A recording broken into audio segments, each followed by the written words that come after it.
I'm sitting here with an icon, right, in the world of coaching.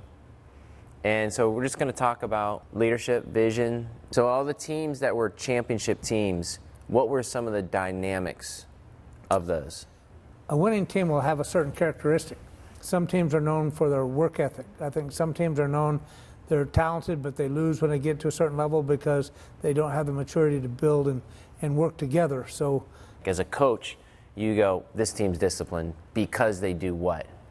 they have the aspect to do what they have to do every day, not just when it's time in a game, it's too late. They have the discipline to know what time they have to get up, how they have to eat, how they have to work out, how they have to prepare mentally. There's so many different disciplines that are involved in the discipline of a team. It's and it's the individual disciplines that start it off. And sometimes those take coaching just like anything else. You know, I oftentimes say that, you know, if, like right now, I'm working some wrist issues because I've been snatching a lot, you know, being a CrossFitter. And so I just kind of joke around with my head coach. He's like, you know, you need to take a couple days off. And I say, John, my wrist is a long way from my heart. I need to work out, right? The first place the discipline has to take care of, and you just talked about it, it's in your mind. And when your mind and heart are connected, then that's when you say the person is passionate. And you see the passion that they have in what they do, whether it's their workout or whether it's in the game. And that comes from controlling your dominant thoughts.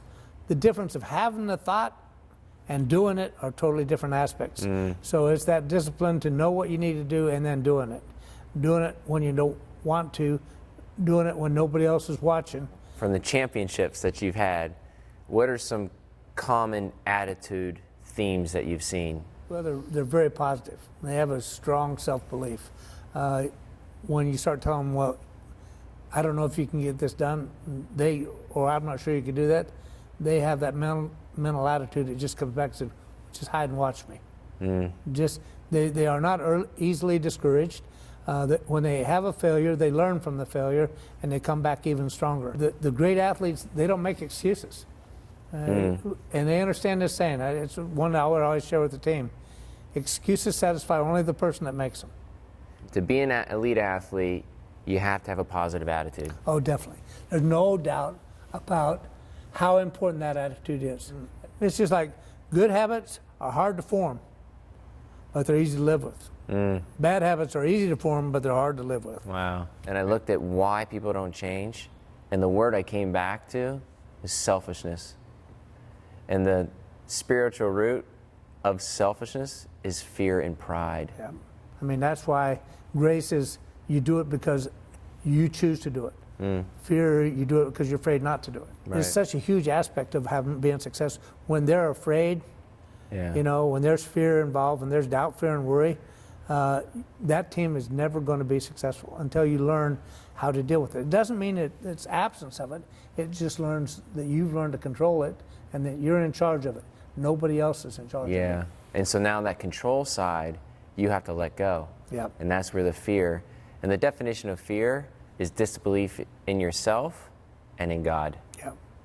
So you don't believe yourself, you don't believe your God, so you have to control everything, and therefore you don't change. There's two forms of believing. You have doubt, fear, and worry, and you have trust, faith, and confidence. Believe you can, believe you can't. Either way, you're going to be right. If you go to Ephesians, it said, for we wrestle not with flesh and blood, but principalities, weakness, and high places.